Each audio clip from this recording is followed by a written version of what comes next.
नमस्कार। खुलासा इंडिया में आपका स्वागत है। राजनीति की पाठशाला और राजनीति करें में हम आपको आज फतेहपुर सीकरी जो 80 लोकसभा सीटों में से एक सीट है, इस सीट के बारे में बताने से पहले सबसे पहले ये हम बता दें आपको कि इस सीट का गठन 2008 की परिसीमन के बाद किया गया और 2009 में यहाँ पे पहला चुनाव हुआ। 2009 का जो चुनाव यहाँ पे हुआ उसमें सबसे पहले बसपा बहुजन समाज पार्टी की उम्मीदवार चुनाव जीती थी। फिर 2014 का चुनाव हुआ जिसमें भारतीय जनता पार्टी का उम्मीदवार जीता और उसके बाद 2019 का चुनाव हुआ, उसमें फिर रिपीट हुआ भारतीय जनता पार्टी का उम्मीदवार। तो इस तरीके से कुल 3 बार फतेहपुर सीकरी संसदीय सीट पर चुनाव हो चुका है। एक बार बसपा चुनाव जीती है और 2 बार भारतीय जनता पार्टी चुनाव जीती है। तो किसी भी लोकसभा सीट पर सबसे पहले यह जान लेना आवश्यक है कि उसमें कितनी विधानसभा आती है और वो कौन कौन सी विधानसभा है। तो हम आपको बता दें कि सबसे पहले फतेहपुर सीकरी में कौन सी विधानसभाएं हैं जो उसमें शामिल की गई हैं। सबसे पहले फतेहाबाद विधानसभा बता दें आपको, एक विधानसभा सीट यह है। बा विधानसभा है, फतेहपुर सीकरी विधानसभा है, खैरागढ़ विधानसभा और आगरा ग्रामीण विधानसभा शामिल है। अब हम यहाँ पे 2017 में जो सूबे का विधानसभा चुनाव हुआ था, तो यहाँ पे इन 5 सीटों पे भारतीय जनता पार्टी के सभी उम्मीदवार चुनाव जीते थे। और 2022 की बात करें तो 2022 में जो उत्तर प्रदेश का विधानसभा चुनाव हुआ जो वर्तमान में चल रहा है योगी सरकार, उस चुनाव में भी भारतीय जनता पार्टी ने सभी सीटों पर कब्जा जमाया था। तो इस तरीके से ये भारतीय जनता पार्टी का गढ़ कह लीजिए। और अब हम आपको बताते हैं कि फतेहपुर सीकरी लोकसभा सीट पर कुल कितने मतदाता हैं।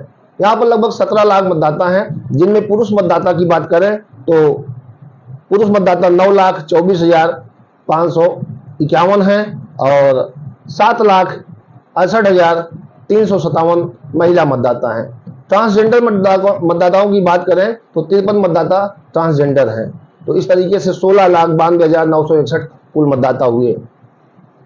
फतेहपुर सीकरी आगरा से है और आगरा सहित फतेहपुर सीकरी के जो आसपास के और लोकसभा सीटें हैं वहां पर इस का चुनाव का असर पड़ता है। और इस सीट पर जातिगत आंकड़ों की बात करें तो क्षत्रिय वोट सबसे अधिक है, ब्राह्मणों वोटों की संख्या भी काफी है और जाट वोटर यहाँ पे निर्णायक भूमिका में है। बीजेपी से इस बार जो चुनाव लड़ रहे हैं राजकुमार चाहर हैं, कांग्रेस से रामनाथ सिकरवार हैं और बसपा से रामनिवास शर्मा हैं। प्रमुख उम्मीदवार राजनीतिक विशेषज्ञों का कहना है कि इस चुनाव में भारतीय जनता पार्टी के जो विधायक हैं बाबूलाल चौधरी, उनका लड़का रामेश्वर चौधरी बगावत करके चुनाव निर्दलीय लड़ रहे हैं। तो इस चुनाव में जो भाजपा के विधायक हैं उनके पुत्र चुनाव लड़ रहे हैं रामेश्वर चौधरी। तो सीधी सी बात है कि इसका जो नुकसान होगा वो भारतीय जनता पार्टी के उम्मीदवार का ही होगा। तो ये चुनाव भारतीय जनता पार्टी के लिए तीसरी बार टफ होने जा रहा है और यहाँ पर जो उम्मीदवार भारतीय जनता पार्टी के हैं उनके लिए समस्या हो सकती है। फिलहाल यहाँ पे चुनाव 7 मई को होगा।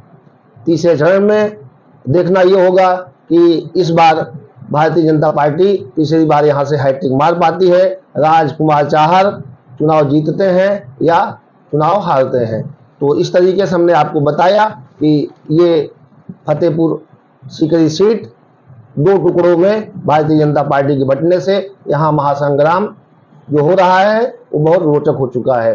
और बसपा और कांग्रेस और सपा का गठबंधन है। बसपा का अपना उम्मीदवार है और सपा कांग्रेस का संयुक्त उम्मीदवार है। इस तरीके से 3 जो उम्मीदवार प्रमुख हैं, इन्हीं तीनों में त्रिकोणीय मुकाबला है। भारतीय जनता पार्टी से चूंकि एक उम्मीदवार बागी हो गए और वो चुनाव मैदान में चुनावी समर में कूद गए हैं और नुकसान भारतीय जनता पार्टी का ही पहुंचाएंगे।